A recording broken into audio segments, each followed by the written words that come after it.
السلام عليكم ورحمة الله تعالى وبركاته. ونحن داوديال مeel kasta oo naga daawanaysan ku soo dhawaada barnaamijkeena qurbo joog oo toddobaadkan idinkaga imaanaya magaalada St. Louis ee gobolka Missouri ee dalka Mareykanka. magacaygu waa Cabdixakiin Cabdi Ismaaciil. barnaamijkeena qurbo joog toddobaadkan waxaanu ku soo qaadanaynaa hadii Ebrahali ka noqdo shirkii dhawaan lagu soo gabagabeeyay magaalada Baydhabo ee Koonfur Galbeed Soomaaliya xarunta Koonfur Galbeed Soomaaliya aan ilaahay qodobada ka soo baxay oo jaaliyada Soomaaliyeed ee ku nool waqooyiga Ameerika ay soo dhaweeyeen. barnaamijkeena qurbo joog ayaa toddobaadkan ku soo qaadan doona waxaana barnaamijkeena martida ugu ah Maxamed Amiin Macalin oo ah aqoonyahan Soomaaliyeed oo in muddo ku nool dalka Mareykanka gaar ahaan gobolka Missouri waxaana uu kamid yahay Maxamed Amiin ganacsatada iyo aqoonyahanada ku nool magaaladan sidoo kale waa xogayaha jaaliyada Koonfur Galbeed waqooyiga Ameerika. sidoo kale barnaamijka waxaanu ku soo qaadan doonaa qaar kamid ah jaaliyada ku nool magaalada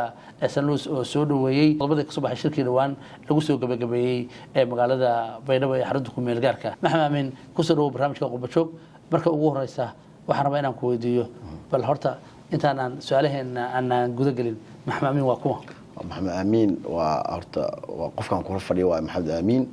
محل ده وحن كل شيء كسر جيدان كونفور قلبه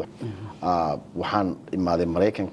كون سجال بقول سجاشة تطبضي من 1997 كي أنا سوقلي أنا جو 15 16 years old كه وحن كسر دقيقة ملا ده فرق نورد كورا كسر دقيقة الله بس أنا سوي جوي 1997 98 99 كي هكذا أنا سوي جوري سلوس بزوري 99 kii ilaa hadda halkan aan deganahay meeshaan aan high school dugsi sare aan ku dhameeyay jaamacad aan ku dhigtay aan ku guursaday hadda 5 cunug ii joogto ma sha Allah marka jaamacadda maxaa business administration aan bartay iyo haddana minor iyo political science waa gartay master heerka koowaad waa gartay سنة هيك هذا كور شيء مستقبلك ما دام سياسة أودي قررتها والله وحكسب معقول وحكسب كم معقول أدي له بدي لها محمد أمين سياسيين الصومال لها محط كل هذا وحقول هذا لها وحقبت الموجية وحقبت على الرباء هذا السياسة وحقبت إلى وحقبتان مركب وحرمنا أنا وكنت ترتنا قف قصة وحقبنا لها ودنك وحقبنا لها wadooyinka intaana wadaan dhisay intaana isbitaalaan wadanka u dhisay intaana garoon oo biloon lagu ciyaaraan sameeyay inuu tartama taas rabnaa anaa ka hub badan anaa ka technique badan taas ma rabnaa magaalada St. Louis maxay caan ku tahay wallahi waxay caan ku tahay arch baasha wareegsan oo arch la dhahay gateway to the west al dhihi jiray marka waxa waaye archgaas oo baasha argaan ahnaanka archgaas ay caan ku tahay iyo maxaa la dhahay waa midwest magaalada Mareykanka dhex bartamihiisa waay marka kulay waxyaabahaas caan ku tahay iyo webi Mississippi webi oo dhaxmara marka maadaama ay Mareykanka dhexdiisa ku taalo waa la isugu yimaadaan dad badan tourist badan imaada oo qaasatan u fiiriya meeshan maxaa la dhahay archiga ku sheegay downtown ay ku taala iyo zoo waxaan sanaa oo ama xadiiqa qof bas u yaqaan oo iska free ah dadka meelaha qaar waa la bixin lagu galaa si ay dadku u daawadaan xayawaanaadka oo meesha free waay waxaan sidaan la soconaba Koonfur Galbeed waxa ku soo laabta abaaraha waxa tihiin qurbo joogta u mareed deegaanadaas maxaad qabateen maxaad hadda idinkaga qorshaysan inaad u qabataan dadka ku caawisaan abaaraha dhowr jeer lacag baan u ururinay aan u dirnay oo meelo badan aan lacageeni waa jirtaa oo aan u ururinay waxa ugu dambeysay abaarna ma ahantii hadda ugu dambeysay oo reer Koonfur Galbeed qabsatay arintii laascaanood marka dadka laga tarxiilayo oo wadankii Soomaaliya dhexdiisa laga tarxiilayo dadka waxaan aruurinay lacag baan aan iska aruurinay oo dhiibnay dadkaas ay sameeyaan abaarihiina dhowr jeer aan biidamiska iyo maxaa la dhahay cunto raashin bixiska iyo dhowr jeer aan ka qayb qaadanay hadaan ahay jaaliyadan Koonfur Galbeed oo ku dhaqan wadanka Mareykanka dhowr jeer aan ka qayb qaadanay laakiin abaarta waxyaabaha muhiimka looga hortagi kara oo abaartii roobka oo ilaah xukuma laakiin kuwa oo bani aadanka gacantooda ku sameeyay oo nabadan hadda oo ku sheegay taas waa laga hortagi karaa dawladda hadii la helo oo awood leh ay nadiifiso wadanka u nadiifiso beerahi dadka si nabad ay ku abuurtaan xolooda ay ku haystaan maba maxaa la dhahay tanbiyaha tirabi waa imaanaya hadda waa dhacday hadda waa dhacay markaas waa dhici doontaa laakiin saan hadda ay tahay ma ahaan lahayn haddii nabad ay nabad u haysan lahaa sa hadda ay tahay ma ahaan lahayn ummadii oo qaxooti wadankii dhexdiisa baydhabo lagu leeyahay intaasoo xero qaxootiya ku taala oo maxaa la dhahay dad lagu biilaa ma dhici lahayn haddii nabad ay wadanka uu ka jira. maxamed amiin siyaa la socda siyaasadda madaxweyne xasan sheekh madaxweynaha jamhuuriyadda federaalka soomaaliya waxa uu lambar 1 iyo lambar 2 iyo lambar 3 waa dib u xoreynta dalka waa sida doorka qurba joogta waa soo dhaweynaynaa haddaan nahay qurba joogta khaasatan kuwa kasoo jeeda koonfur galbeed waan soo dhaweynaynaa hadalka madaxweynaha ka soo baxay ama go-aanka ka soo baxay waan aragnay miri dhalkiisa wuxuu ka bilaabmay hirshabeelle galmudug waxaan sugaynaa phase 2 oo madaxweynaha oo ka dhawaajiyey uu dhahay wuxuu ka dhici doonaa koonfur galbeed iyo jubbalandba marka waan sugaynaa inuu bilaabmo phase 2 oo haddana aan ka faa'iidaysana haddaan nahay reer koonfur galbeed inaan ka faa'iidaysana aan ku safayna maxaa la dhahay goboladan shabeellada hoose baay bakool ilaa jibbooyinka in lagu safeeyo saasaan jecelnahay insha allah dadkan meelaha hadda ay ku xoogan yihiin waa meeshaas. marka doorna ayaa ka qaanasan dib u xiranta dalka maadaama aad tihiin awoodda koowaad hadday ahaan lahayd dhaqaalo maskax maal iyo weliba tabarrucaad intaba waa la garab taagannahay maskax maal maxaa la dhahay wax kasal ee dowladda koonfur galbeed nooga baahata anaka haddaan nahay qurba joog diyaar baa la nahay. waa gartay ma jirtaa marka xiriir aad la samayseen dowladda madaxweyne cabdicasiis laftagareen toos lama xiriirno anaka waxaa u jooga halkan wakiil koonfur galbeed usoo magacaawtay wadanka maraykanka wakiil idriis shariif aan xiriir toos la leenahay asaa noo dhexeeya isaga dowladda anaka waxay dowladda aan u marsiinayna ama fariin aan u farayna asaan toos ugu dirnaa asaana la xiriiro asaa toos xiriir toos la leh dowladda. sidoo wartaan wax qabadka dowladda koonfur galbeed Soomaaliya maadaama deegaanada koonfur galbeed ay ka jirtaan nabad buuxda hadda waxqabad wanaagsan waan ka aragnay maxaa la dhahay madaxweyne cabdicasiis marka maadaama weligii dowlad kasta waxqabad waa leedahay maxaa la dhahay shortcoming waa leedahay ama nusqaan marka waxaan rabnaa wuxuu qabtay inaan ugu mahadcelina waxyaabaha oo weli u qabsoomina inaan kusii dhiirigelin inuu sii qabta maadaama hadda 9 bilood iska dhiman tahay 9kan bilood hadda wax badan baa lagu qaban karaa wadooyinka sida hadda dagaalada hadda socdo oo kaga faa'iideysan kara oo marka musharaxnimadiisa uu dib u soo sharxi karaa 9kan bilood oo wax weyn ka qabta marka waxaan rabnaa wax qabadka wuxuu soo qabtay waa u mahadcelinaynaa waxyaabaha ka dhimanna waxaan leenahay insha Allah maxaa la dhahay kulley bani aadan waa kaamil maahan. gudoomiyaha baarlamaanka magaalada muqdisho ka soo tagay waxa uu yimid baydhabo waxa uu isu keenay madaxdii koonfur galbeed ugu horeeyay madaxweyne cabdicasiis laftagareen iyo maxaan ku dhahaa siyaasiyiinta ku bahoobay dalada reer koonfur galbeed arrintaas dareen noocay muujinaysa. wallaahi aad buu u dadaalay gudoomiyaha baarlamaanka waa waajibaad asaga saarnaa maadaama uu yahay mas-uulka ugu sareeya federaalka oo u matala reer koonfur galbeed wuxuu sameeyey dadaal dheeri uu sameeyey maxaa yeelay shirkan la socda asaa ku baaqay marka hore asaa ku baaqay haddana mar alla markuu shirka furmaayay baydhabo u tagay wuxuu la kulmay madaxyadii wuxuu la kulmay madaxdii oo mucaaradka wuxuu kale la kulmay madaxda oo koonfur galbeed sida madaxweynaha cabdicasiis laftagareen marka wuuna joogay ilaa iyo hoolihii qaranka wuxuu ga tagay inuu soo maxaa la dhahay uu soo meereeyay arrintan khilaafka wuuna soo meereeyay wuuna ku guuleystay asaga iyo waxa u mahadcelinaynaa madaxweynaha qaranka xasan sheekh labadaba waa dadaaleen maxaa yeelay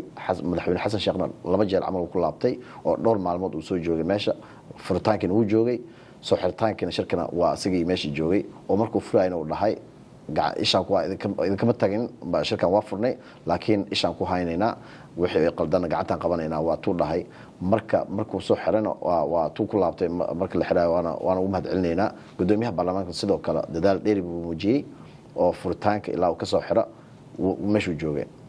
waxaan ka sugayna waa inuu arrimahaas noo qabto oo arrimahaas uu qabto reer koonfur galbeed maadaama uu isaga meesha ka soo jeedo uu yahay madaxweyne cabdicasiis laftagareen dadaal buu sameeyey nafirkiisa maxaa yeelay dad mucaarad oo isku dhegan jiray dadkii intuu soo dhaweeyay hor fadhiistaan dadkii waa tanaasul asaga xataa tanaasul buu sameeyey maxaa yeelay marka hore lasma arkayn lasma hor fadhiisanaynin in dad iska soo horjeeda hor fadhiistaan oo nin kasta waxay qaldan oo soo fadhiistaan oo magaalada isla jooga waxyaabaha anaka afleeyna waaye waxaan rabnaa anaka in siyaasadda qofka siyaasadda ay isku haystaan laakiin aysan gaarin gacan ka hadal in waxaan rabnaa inay joogto la siyaasadda adiga waxaan qaldan waxaan ka halaaway waxaana saana kugu habooneed ama saana kugu ficneed inaad samaysid taas inay ahaato fikradda in lagu kala duwanaado ceeb maahan taas waa wax oo Mareykanka aan joogno hadda waa ka dhacdaa waa maalin kasta la iskhilaafaa laakiin kuwan waxay leeyihiin anaa saan ku haboon anaa saxi lahaa kuwan waxay leeyihiin waxaan waa ila saxan tahay marka taas waa adduunka dhan ay ka dhacdaa laakiin waxaan diidanahay gacanka hadalka waxaa waaye waddanka dib uu celiyaa waa aragnay marka waxyaabaha aan hor usoo marno waaye marka gacanka hadal in laga ilaaliyo maxaa la dhahayay laakiin siyaasad waa is qabsan karaa maalin kasta la is qabsanaa waana soo dhaweynayna in horta la fikrad dadka isku fikrad maba wax ma shaqayn kartaba marka in la kala ra'yi doonaada taas ceeb ma ahan barnaamijkeena qurbashooga toddobaadkan idinkaga imaanaya magaalada St. Louis ee gobolka Missouri waxaa sidoo kale ka qayb galay qaar ka mid ah jaaliyadda Soomaaliyeed ee ku nool magaalada St. Louis ee gobolka Missouri oo iyaga laftigooda soo dhaweeyay qaar ka mid ah ardayda jaaliyadda Soomaaliyeed ee ka soo jeeda Koonfur Galbeed oo iyagu ku nool magaalada St. Louis ee gobolka Missouri waxay soo dhaweeyeen shirka dib u heshiisiinta waxaana ka mid ah hadaladooda bismillaahir rahmaanir rahiim magacayga waa Haashim Maxamuud ku nool dalka Mareykanka gaar ahaan magaalada gobolka Missouri gaar ahaan magaalada St. Louis waxaan aad u soo dhaweynayaa shirka ka dhacay magaalada Baydhabo South West iyo qodobada ka soo baxay waxaan u mahad celinayaa madaxweynaha dowladda federaalka Soomaaliya Xasan Sheekh Maxamuud iyo gudoomiyaha baarlamaanka Soomaaliya Aadan Madoobe iyo madaxweynaha South West waxaan u rajaynayaa South West horumar iyo guul insha Allah magacay waxa la lahaa Cabdullaahi Amiin Macallin oo ku nool Mareykanka waxaan soo dhaweynayaa shirka ka dhacay Baydhabo waxa lagu heshiiyey qodobada ka soo baxay mucaaradka iyo muxaafadka especially maamulka meesha ka jiro Baydhabo iyo mucaaradka waxay ku heshiiyeen qodobada ka soo baxay aan aad iyo aad u taageersanahay inta waxaan ugu mahad celinayaa gudoomiyaha baarlamaanka madaxweynaha iyo madaxweynaha maamulka Koonfur Galbeed Cabdicasiis Laftagreen aad iyo aad baan u soo dhaweynayaa shirkan waxaan halkan ku dhiirigelinayaa qodobada ka soo baxay insha Allah in la hirgeliyo aan bogaadinayaa insha Allah khayr baan rajaynaa reer Koonfur Galbeed السلام عليكم ويا كواس waxay ahaayeen qaar ka mid ah dadka degan magaalada St. Louis ee gobolka Missouri oo iyagu shirka bogaadiyay Cabdixakiino waa dad nabad jecel oo maxaa la dhahay siyaasi fikrad oo ka fikrad doonaan karnaan laakiin reer Koonfur Galbeed waa dad nabad jecel marka soo dhaweynayna qodobada ka soo baxay waxa ka mid ahaa in Koonfur Galbeed maxaan ku dhahaa sanad loogu daray dabcan waxaana soo dhaweeyay waxaan isku raaceen mucaaradkii iyo maxaan ku dhahaa iyo dawladda inta isku raaceen inta fartiinta aad dirisaan adatiin jaaliyadda Koonfur Galbeed waqooyiga Ameerika sax waxaan u direynaa fariintaan direyna waxa waa ka jaaliyad ahaan waan soo dhaweynaynaa maxaa la dhahay wax isqab anaga waxaa muhiim noo wax qabad isqabqabsi iyo dib u dhac horaan usoo aragnay waxaan rabnaa waddankan inuu hor usii socda Koonfur Galbeed yaa u tari kara waxaan rabnaa sanad waxba ma ahan laakiin iskhilaaf iyo buuq uma baahnin ka jaaliyad ahaan anaga waxaan soo dhaweynaynaa inay isfahmeen siyaasiyiintii ka soo jeeda Koonfur Galbeed waan soo dhaweynaynaa maxaa yeelay anaga waxaan rabnaa dib u dhis waddankii inuu ka dhaca horumar inuu ka dhaca waxaan rabnaa 4 sano ama 5 sano wixii isku afgartaba doorasho xalaal inay ka dhacdo waddanka oo lagu tartamo yaa wax u taraa waddanka yaa wax u qabanaya yaa wadooyin u dhisaya isbitaallo u dhisaya shacabka yaa wadooyinka u furaayo oo maxaa la dhahay nabadiidka ka xoreynaya waddanka inuu tartamo oo ninkaas wax qabadkiisa aan aragna ummadda ninkii wax u qabanaya oo loo dhiibo waddanka oo madaxweynenimo ka noqda meesha uma baahnin anaka qof gadaal waddanka u ridaaya ama maxaa la dhahay isqabqabsi uma baahnin anaka jaaliyad ahaan waxaan xataa nabadda ka yar horumarka la gaaray hadda haddii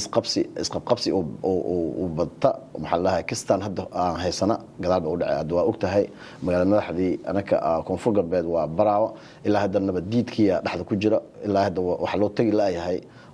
waa nabad aan waddanka ahayn marka waxaa muhiim ah inay isfahmaan reer Koonfur Galbeed oo isfahmaan oo gacmaha isqabsadaan oo ay ka tashtaan ayahooda iyo horumarka Koonfur Galbeed waa gartay maxay soo kordhinaysaa muddo kordhinta loo kordhiyay madaxweyne laftigaran kow horta isfahma dhacay marka hore isfaham ma jirin khilaaf waxaa jiray isqabqabsi kow horta waxay xalinaya marka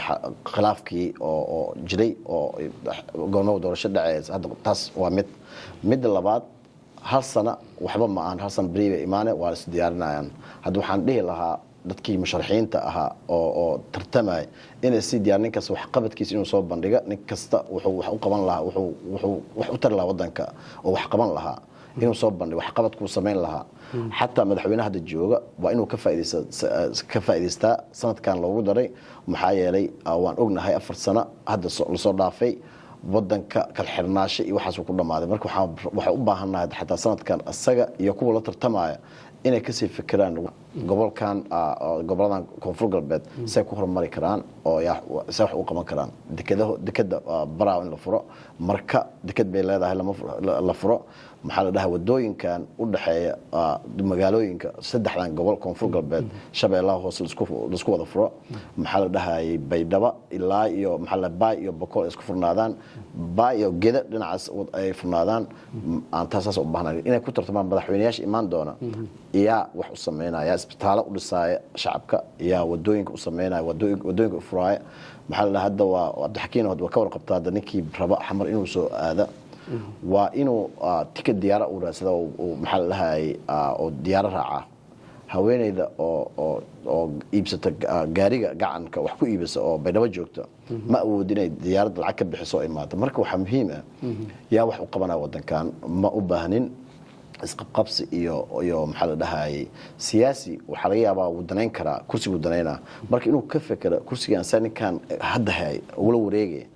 oo ay dib dhacaynin oo maxaa la dhahay booskaas rabtaa booskaas ula wareega waxaan qaban lahayd inaad soo bandhigtid hebel intaan ma qabanin intaan qaban lahaa wadooyinka ma furin wadooyinkaan furi lahaa isbitaalo lama sameyn isbitaalaan u dhisi lahaa wadanka intaas u baahanahay wax qabadka adeeg in lagu tartamo ma anada waxa ana wax ka qabad badan laakiin ma rabna anaa ka hub badan iyo anaa ka technique badan iyo uma baahan in lagu tartamo waa gartay markii laga soo tago fartinta siyaasiyiinta u fartay in adeeg lagu tartamo maxay tahay doorka dib u dhiska dalka jaaliyada koonfur galbeed wallahi horta marka hore wax kasta nabad ay ku xiran yihiin Cabdixakiin nabad markay ka jirto wadanka ninka marka uu ganacsi leeyahay ama uu rabo inuu maal gashto meel wuxuu maal gashanaa meel nabad ka jirta oo wadooyinkeeda furan yihiin hadii badeecad igu soo degto camal tusaale hadaan ka soo qaado Muqdisho waxa raba badeecada inay si nadiif ah ku tagto Baydhabo oo ku iibin karaa inay Baydhabo ka sii tagto waxa raba ilaa Xudur ilaa Waajid inta dhinacaan ilaa Badal ilaa Qasac dheer ilaa Geda aan tagi karna dhankan baraaw inaan tagi kara ilaa marka inaan tagi kara meel kas aan u baahashan bood meel kas inaan tagi kara rabaa marka anaka waxa muhiim noo wadooyinkan iyo amniga in la helo waxa ka horeeya amniga marka la hela waxyaaba kala imaanaya anaga dadkii qurba joogta hadaan nahay maalgashiga la sameyn lahaa waxa khilaafkan isqabsigan ay taas agadaal u ridaysa marka waxa u baahannahay nidaam saxan koonfur galbeed ay wadanka ku soo laabtaan ay dhistaan ay horumarsadaan because wadanka waa og tahay maxaa la ninka sameesho ka soo jeeda gobolada ka soo jeeda wuxuu horumarinaa anaga qurba joog hadaan nahay reer koonfur galbeed aan nahay waxaan diyaar u nahay inaan gobolkan ka soo jeedna oo koonfur galbeed dib u dhis aan ku sameyna aan maxaa la dhahay maal gashana magaalada Saluus waa sidee iyadu Soomaalida degan wallahi Saluus sida ma ahan magaalooyinka kale oo Soomaalida ay ugu badan yihiin Saluus waxa lagu qiyaasaa Soomaalida degan ilaa 3,000 ilaa 4,000 inta u dhaxaysa lagu qiyaasaa marka Saluus kuma badnin Soomaali ahaan laakiin kasta joogto waa iska warqabaan hadda maasha Allah masaajid weyn aan halkan ka iibsanay magaalada oo Soomaalida ay muslimiinta badan maal gashatay laakiin waxa u badnaa dadka oo maalgeliya masaajidkaas Soomaaliya u badneed marka waa yarnahay laakiin waa iska warqabnaa maasha Allah maxaa la dhahay Soomaalida waa ku yarnahay sida Minnesota iyo Columbus Ohio iyo Seattle manihin Soomaaliga ugu horeeyay ee halkan soo degay ma xasuustaa ma saaragta wallahi Soomaalida dhowr famil aan ka naqaanaa oo dadkii ugu horeeyay qaar waa guureen qaar halka degan waa jiraan ilaa hadda waa jiraan dad aan ka sayna oo Soomaalida ugu soo horeeyay halkan degay oo iyagoo Soomaaliba joogin waa jiraan dhowr famil ah jooga ilaa hadda ka haray maxamed saan la soconaba waxyaalaha miiska idin saaran artaa inaad wax ka qabataan maxaa kamid sida anaka camal qurba joog haddaan nahay waxaan samayn karnaa isbitaalada camal inaan maxaa la dhahaa daawooyinka qalabka isbitaalada hay-adahan ku xirna hay-adaha oo maxaa la dhahaa sameynaya ceelasha camal iskuulada camal taas waa ka caawin karnaa iyo wixii kale maalgashi oo sida ganacsi camal waa la samayn karaa ilaa ganacsi haddaad samaysid meesha maalgashi aad samaysid waxaa shaqaalaysiinaya dadkii wadanka u dhashay dadkan shaqa la-aanta oo dhallinyaradan iska joogto oo maxaa la dhahaa shaqa la-aanta shaqa haddaa u abuurtid warshada haddaa aad ka samaysid meesha waxay samayn doonaan inay ku shaqeeyaan ama shaqaale ay noqdaan micnaheeda waxaa waaye dadka dhallinyarada badan aan shaqo haysan aan shaqo heli doona marka intaas dhan horta mid waa taakulayn oo wadankii dadkii aad ka soo jeeday aad ku taakuleynaysid sida qalabka hadda ku sheegay isbitaalada in qalab la geeyo celal loo qodo oo hay-ada lagu xiro taas waa mid gooni ah midda kalena maalgashi dadka qurba joogta inay sameeyaan aan ku boorinaynaa oo xataa aan ku boorin doonaa aan ku celcelin doonaa qurba joogta inay maalgashtaan qurba joogta ka soo jeeda koonfur galbeed nin kasta dhulkiisa saa dhista marka waxaan ku boorinaynaa reer koonfur galbeed qurba joogtooda inay ikana maalgashtaan maxaa la dhahayay gobolka ay kasoo jeedaan gobolada ay kasoo jeedaan oo saddexdan gobol shabeellada hoose oo baay bakool inay maalgashtaan waxaa ogtaa dhexkiino goboladan koonfur galbeed ilaahay wuxuu ku manaystay maxaa la dhahay dhul wanaagsan dhulka oo hadda shabeellada hoose camal haddaa ka soo qaadid wax kasta aa ku abuurta kaaga soo baxaya marka adigoo dhulkii ugu wanaagsanaa soomaali ilaahay kugu beeray haddana haddii qaxooti aa gashid dhibkeeda leedahay marka waxaan rabnaa dadka hadda tartami doona oo ku tartami doona maxaa la dhahay madaxweynenimada waa inay la imaadaan barnaamij oo dadkan qaxootiga wadankooda gobolkooda dhexdooda qaxooti ku ah maxay u samayn doonaan wadooyinka xire maxay ka samayn doonaan amniga maxay ka samayn doonaan taasa u baahanahay anaga wax qabad buuqda inay noo soo bandhigaan maxaa yeelay gobolka ugu qanisan waa Soomaaliya fiirsid shabeellada hoose kulley baaritaankii la sameeyay shabeellada hoose kaligeed Soomaaliya oo dhan ku filan oo wax soo saarkeeda marka adiga iyo shabeelladii hoose baay bakool haystaa oo haddana waxaa leedahay qaxooti aan ahay markaas isma qabata waa garta dabcan waxaa dhici kartaa dadka jooga maxaan ku dhahaa